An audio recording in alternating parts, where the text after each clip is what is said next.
ভিন্ন স্বাদের গল্পের সমাহার চ্যানেলে আজ শোনাব লেখক রাজশেখর বসু নিবেদিত শোনা কথা। গল্প পাঠ ভালো লাগলে গল্পের শেষে একটা লাইক করে দেবেন, চ্যানেলটিকে সাবস্ক্রাইব করে আমার পাশে থাকবেন। তো চলুন শুরু করা যাক আজকের গল্প শোনা কথা।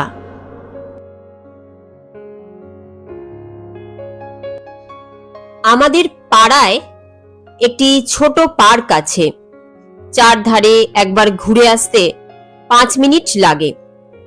সকালবেলায় অনেকগুলি বুড়ো ও আধবুড়ো ভদ্রলোক সেখানে চক্কর দেন।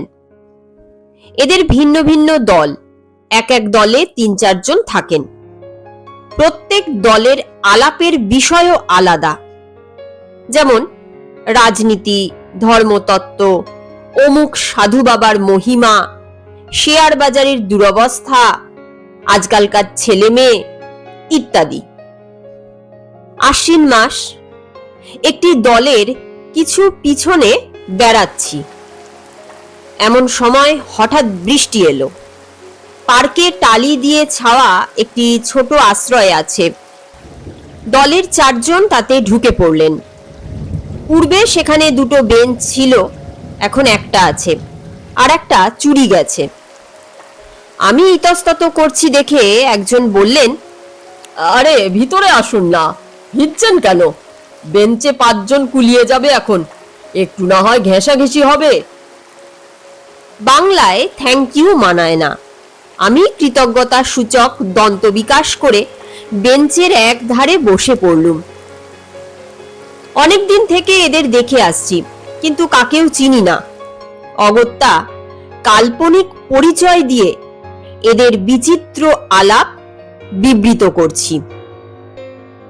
প্রথম ভদ্রলোকটি, যিনি আমাকে ডেকে নিলেন, শ্যামবর্ণ, রোগা, মাথায় টাক, গোঁফ কামানো, বয়স 50-এর কাছাকাছি, চোখে পুরু কাঁচের চশমা, হাতে খবরের কাগজ।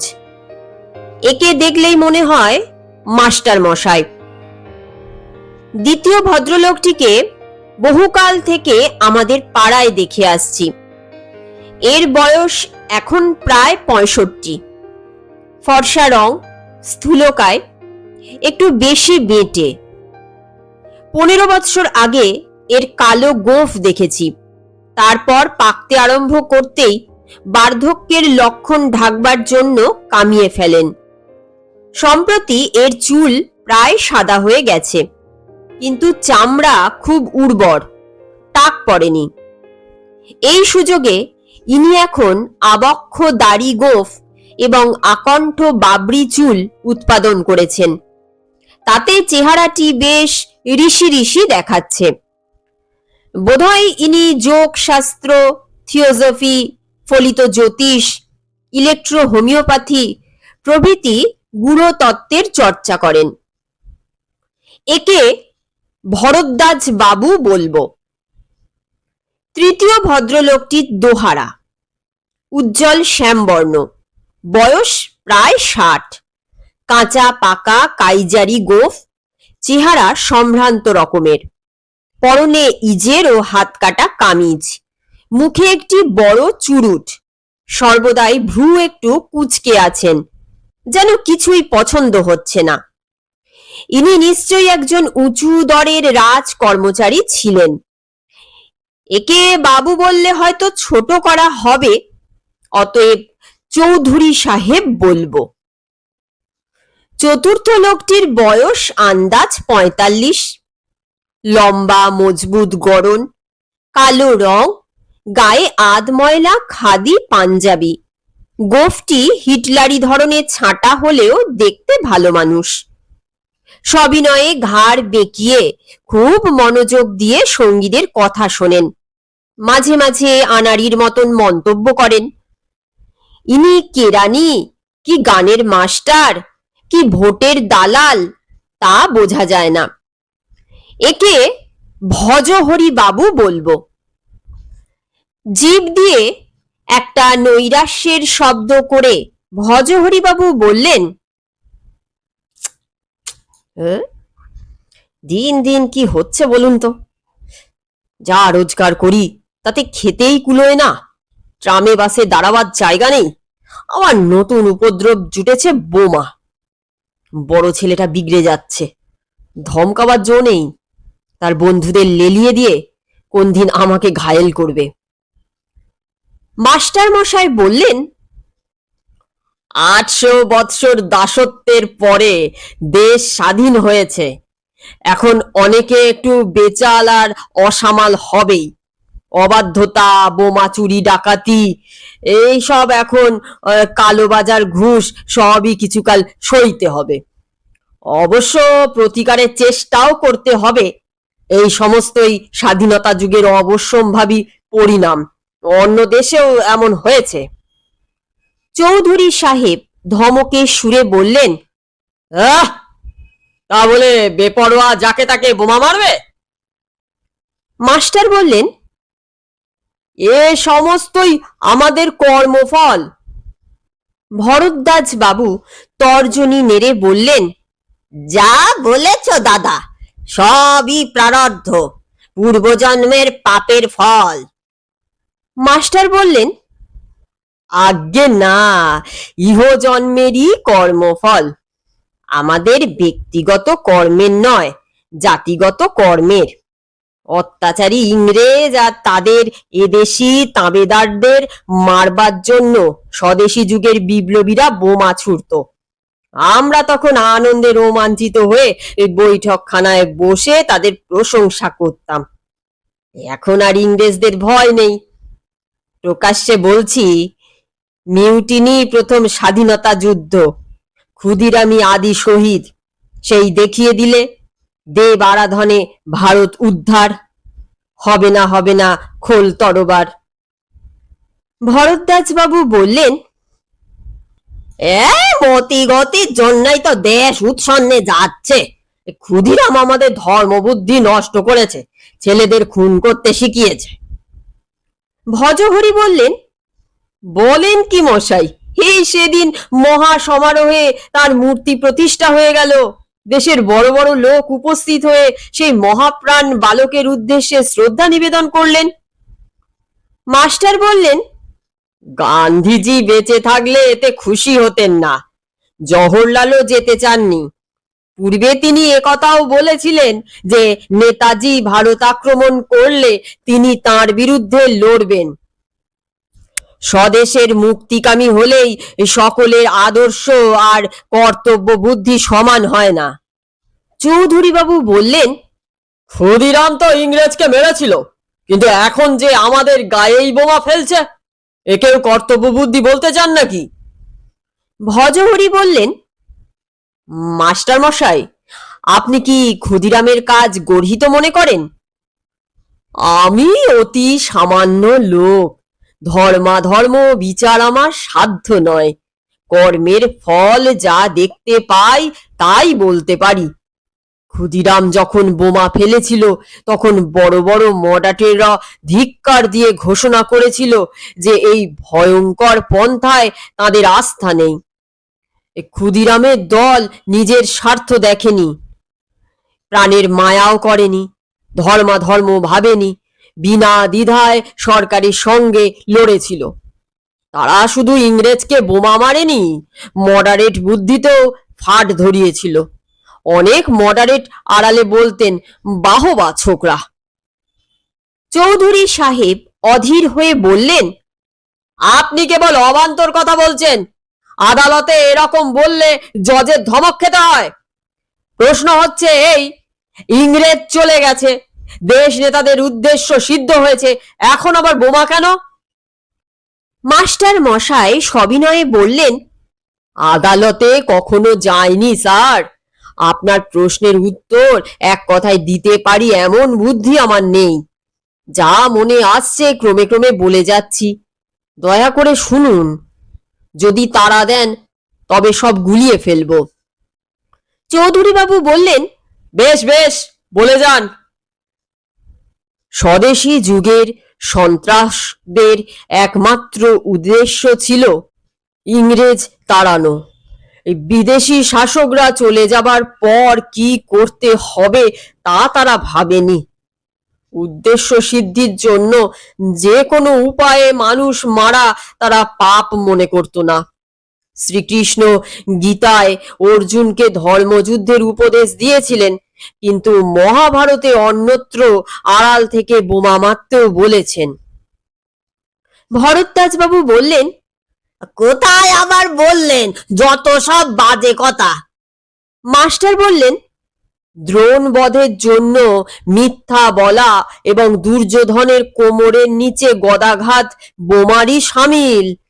সাধারণ ধর্ম আর আপদ ধর্ম এক নয়।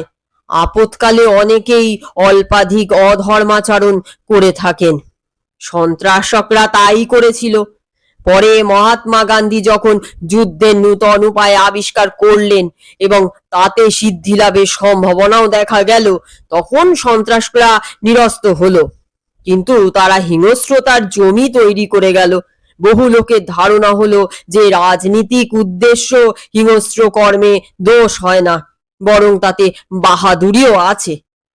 47 সালে দাঙ্গায় অনেক শান্ত শিষ্ট হিন্দু সন্তান অসংকোচে খুন করতে শিখল। তারপর মহাত্মাজিও নিহত হলেন। অনেক গণ্যমান্য লোক চুপি চুপি বললেন, ভগবান যা করেন ভালোর জন্যই করেন। এখন দেশ স্বাধীন হয়েছে, মুক্তিকামীদের আদি উদ্দেশ্য সিদ্ধ হয়েছে, কিন্তু অন্য উদ্দেশ্য দেখা দিয়েছে এবং তার জন্য হিংস্র অহিংস্র নানা পন্থার উদ্ভব হয়েছে। চৌধুরীবাবু বললেন, এখন একমাত্র উদ্দেশ্য শান্তি ও শৃঙ্খলা, তার পন্থা একই, জবরদস্ত গভর্নমেন্ট। মাস্টার বললেন, আজ্ঞে না, নানা লোকের নানা উদ্দেশ্য। কেউ চান রামরাজ্য, কেউ চান সমাজতন্ত্র, কেউ কিষাণ মজুদরের রাজা হতে চান, কেউ চান সম্ভোগতন্ত্র বা কমিউনিজম। এরা কেউ স্পষ্ট করে বলতে পারেন না যে ঠিক কি চান। এদের পন্থাও সমান নয়। কেউ আস্তে আস্তে অগ্রসর হতে চান, আবার কেউ তাড়াতাড়ি। কেউ মনে করেন বা মুখে বলেন যে যথাসম্ভব সত্য ও অহিংসাই শ্রেষ্ঠ উপায়। কেউ মনে করেন শঠে সাঠ্যং না হলে চলবে না। কেউ মনে করেন হিংস্র উপায়েই চটপট কার্যসিদ্ধি হবে। দেখতেই পাচ্ছেন আজকাল কতগুলি দল হয়েছে। কংগ্রেস, তার মধ্যেও দলাদলি, সমাজতন্ত্রী, হিন্দু মহাসভা, কমিউনিস্ট, আরো কত কি। এদের মধ্যে ভালো মন্দ, হিংস্র অহিংস্র এই সব রকম লোক আছে। ভজহরি বললেন, কংগ্রেসে হিংস্র লোক নেই তা বলতে পারি না। দলের নীতি বা ক্রিড যাই হোক, সকলেই তা অন্তরের সঙ্গে মানে না। সব দলেই এমন লোক আছে যাদের নীতি মারি ওরি পারি যে কৌশলে। অগস্ট বিপ্লবেও অনেক কংগ্রেসি হিংস্র কাজ করেছিল। এখনো কংগ্রেসের মধ্যে এমন লোক আছে যারা প্রতিপক্ষকে যে কোনো উপায়ে জব্দ করতে প্রস্তুত। ভজহরি বললেন, কিন্তু কংগ্রেসের ওপর মহাত্মার প্রভাব এখনো রয়েছে। তারা যতই অন্যায় করুক কমিউনিস্টদের মতন বোমা ছাড়ে না।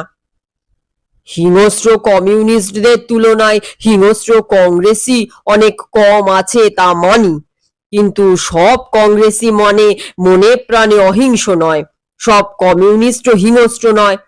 বিলাতে লাস্কি, হালডেন, বার্নাল প্রভৃতি মনীষীরা কমিউনিস্ট, কিন্তু তারা অসৎ বা হিংস্র প্রকৃতির লোক নন। রাশিয়ার অন্ধ ভক্তও নন। এদেশেও যোশী প্রমুখ কয়েকজন বিখ্যাত কমিউনিস্ট নেতা হিংসার বিরোধী বলে দল থেকে বহিষ্কৃত হয়েছেন। চৌধুরীবাবু বললেন, মাস্টার মশাই, আপনার মতলবটা কি খোলসা করে বলুন তো। বোধ হচ্ছে আপনি কমিউনিস্ট দলের ভক্ত। কোনো দলেরই ভক্ত নই, মানুষকেই ভক্তি করি। কোনো মানুষের সব কাজেরও সমর্থন করি না। দলের লেভেল দেখে বিচার করব কেন? মানুষ কেমন তাই দেখব। কমিউনিস্টদের কথাই ধরুন।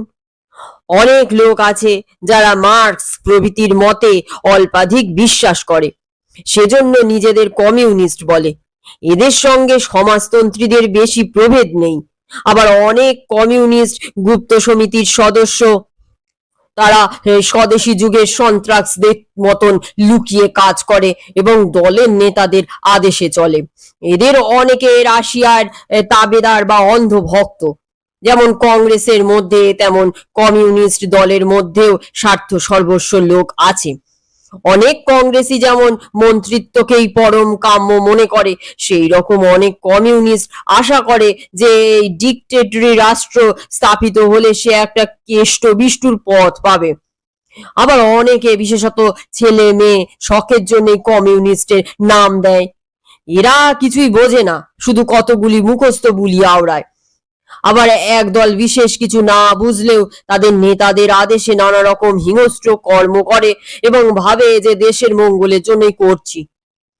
এমন দুর্বৃত্তও আছে যাদের কোনো রাজনীতিক মত নেই, কিন্তু সুবিধা পেলেই শুধু নষ্টামির জন্য ট্রাম বাস পোড়ায়, বোমাও ফেলে। ভর্তৃহরি বলেছেন, তে বই মানুষ রাক্ষসা পরহিতং স্বার্থায় নিঘ্নান্তি ইয়ে তু ভ্রান্তি নিরর্থকং পরহিতং তে কে ন জানিমহে। যারা স্বার্থের জন্য পরের ইষ্টনাশ করে তারা নররাক্ষস, কিন্তু যারা অনর্থক পরের অহিত করে তারা কি তা জানি না। ভরদ্বাজ বললেন, মাস্টার, তোমার কথাই এই বুঝলুম যে অনেক লোক দেশের ভালো করছি ভেবেই হিংস্র কর্ম করে, যেমন স্বদেশী যুগের সন্ত্রাসরা করত। অনেকে হুজুগ বা বদজাতির জন্য করে, অনেকে স্বার্থ সিদ্ধির জন্যই করে, কিন্তু দেশের জনসাধারণ হিংস্রতার বিরোধী। তারা রাজনীতি নিয়ে মাথা গামায় না, শুধু চায় অন্ন, বস্ত্র, স্বাচ্ছন্দ্য, শান্তি আর সুশাসন। তোমাদের পলিটিক্সে তা হবে না। এই ধর্মক্ষেত্র ভারতবর্ষে প্রজাতন্ত্র, সমাজতন্ত্র, সমভোগতন্ত্র সমস্তই অচল ও অনাবশ্যক। দিল্লিতে যে ভারত শাসনতন্ত্র রচিত হয়েছে তাতে কিছুই হবে না। মাস্টার বললেন, কি রকম শাসনতন্ত্র চান আপনি বলুন। ধর্মরাজ্য চাই। প্রথমেই রাজার আশ্রয় নিতে হবে। প্রত্যেক প্রদেশে একজন উচ্চ বংশীয় ক্ষত্রিয় রাজা থাকবেন। তাদের সকলের ওপরে একজন সার্বভৌম রাজ চক্রবর্তী সম্রাট থাকবেন। প্রদেশে ও কেন্দ্রে কেবল বিদ্বান সৎ ব্রাহ্মণরা মন্ত্রী হবেন। তারাই আইন করবেন, রাজ্য চালাবেন। প্রজাদের কোনো সভা থাকবে না। রাম, শ্যাম, যদুর খেয়াল অনুসারে রাজ্য চলতে পারে না, তাতে কেবল ঝগড়া হবে। রাজারা সনাতন বর্ণাশ্রম ধর্মের প্রতিষ্ঠা করবেন, মাঝে মাঝে যজ্ঞ করে প্রজাদের ধর্মকর্মে উৎসাহ দেবেন। মন্দিরে মন্দিরে দেবতার পূজা হবে, শঙ্খ ঘণ্টা বাজবে, ধূপের ধুম উঠবে। রাষ্ট্রের লাঞ্ছন হবে গরু, বাঘ, সিংহী চলবে না। জাতীয় সঙ্গীত হবে মোহাম্মদগড়। ফাঁসি উঠে যাবে, পাপীদের শুলে দেওয়া হবে। অনাচারী নাস্তিক আর বিধর্মীরা রাজকার্য করবে না, তারা নগরের বাইরে বাস করবে। মাস্টার বললেন, চমৎকার, যেন সত্যযুগের স্বপ্ন।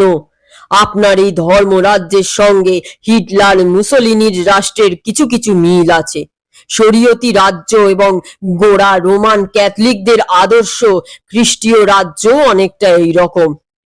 কিন্তু পৃথিবীতে বহু কোটি সনাতনী থাকলেও আপনার আদর্শ ধর্মরাজ্য বা শরীয়তি খিলাফতি রাজ্য বা হোলি রোমান এম্পায়ার আর হবার নয়। ভরদ্বাজ বললেন, আচ্ছা বুক, তুমি বলো কোন উপায় দেশে শান্তি আর সুশাসনের প্রতিষ্ঠা হবে? এমন উপায় জানি না যাতে রাতারাতি আমাদের দুঃখ ঘুচবে। মুষ্টিমেয় বিপ্লবী আর গুন্ডা ছাড়া দেশের সকলে শান্তি আর শৃঙ্খলা চায়, তা ঠিক। কিন্তু এই মুষ্টিমেয় লোক উদ্যোগী বেপরোয়া, জনসাধারণ অলস নিরুদ্যম কাপুরুষ। একটা 10 বছরের ছেলে ট্রামে উঠে যদি বলে, নেমে যান আপনারা, গাড়ি পোড়ানো হবে, অমনি ভেড়ার পালের মতন যাত্রীরা সুরসুর করে নেমে যাবে। অত প্রাণের মায়া করলে প্রাণ রক্ষা হয় না। জলপিণ্ড হয়ে শান্তি আর সুশাসন চাইলে তা মেলে না। শুধু সরকারের ওপর নির্ভর করলেও মেলে না, চেষ্টা করে অর্জন করতে হয়। বিপ্লবীদের যেমন দল আছে, শান্তিকামী লোকেও যদি সেই রকম আত্মরক্ষা আর দুষ্ট দমনের জন্য দল তৈরি করে, তবেই দেশে শান্তি আসবে।